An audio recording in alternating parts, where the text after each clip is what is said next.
Master Jet, sa case ko po, sir, maigi po sana na cash.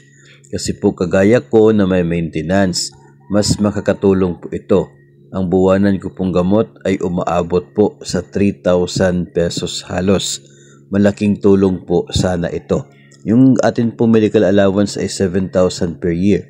So malaking tulong nga talaga dito po sa ganito po na senaryo.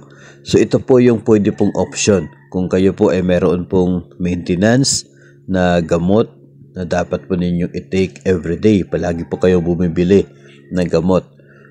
Doon po sa pagpipilian sa atin pong pag-avail ng medical allowance, pwede naman po na cash yung makukuha. No? Wala kayong HMO pero meron kayong maintenance na mga gamot. Ito po yung pwedeng gawin. Yun pong may conditions kasi para cash yung makukuha. Una ay kapag nasa geographically isolated and disadvantaged areas kayo. Medyo doon kayo sa last mile kung tawagin for kung paaralan po. Tapos pwede rin na walang enough HMO office sa inyo pong lugar. Pwede po na ito yung senaryo po dyan sa inyo. O kaya ay dati kayo nag-apply ng HMO tapos denied, hindi approved. So, doon po sa first two na options para makakuha ng cash, kinakailangan po ng certification kung kayo po ay nasa paaralan to be signed by your school's division superintendent. So, pwede po kayong gagawa ng certification na nasa geographically isolated area kayo o kaya ay walang adequate na HMO office sa inyo pong place of residence o kaya ay assignment. Tapos pipirmahan po yun ng SDS. Yun po ay isang basis, no, na pwede kayong mabigyan ng cash na medical allowance. Pero dito po kasi sa cash, meron pong isa pang form na dapat po nating i-comply. Yun pong cash claim form. So yung cash claim form ay of course nandoon po, no, kung details ng pagtanggap po natin na cash sa medical allowance. And isa po sa mga mga required na mga information doon ay yung mga medical expenses. So dito po pasok ito pong inyo pong maintenance, no, na inyo po binibili monthly.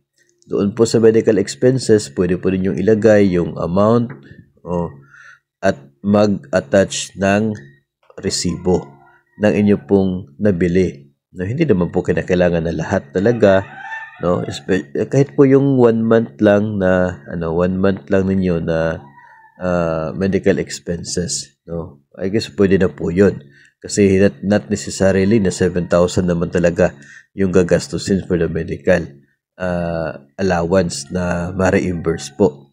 So in your case, kung nasa 3,000 monthly, kahit yung 1 month lang, no, especially kung mayroon po kayong mga consultations with your doctor ngayong 2025, kung mayroon po kayong proof na talagang mayroon kayong yung reseta from the doctor o kaya ay resibo sa inyo pong consultation, pwede po yun i-attach sa cash claim form. So at least may babalik, no, meron kayong gastusin sa gamot monthly. Tapos, itong medical allowance pwede pong matanggap ninyo as a cash, yung 7,000.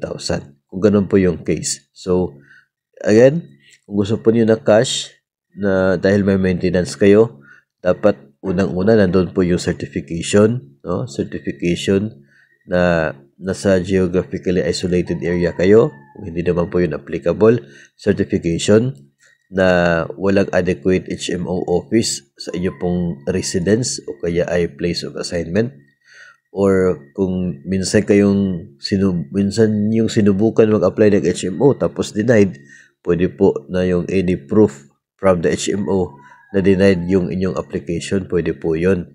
So after that, yung cash claim form naman, fill upan po ninyo at i-attach yung resibo for your medical expenses. So in that way, you are eligible para matanggap ang cash na medical allowance.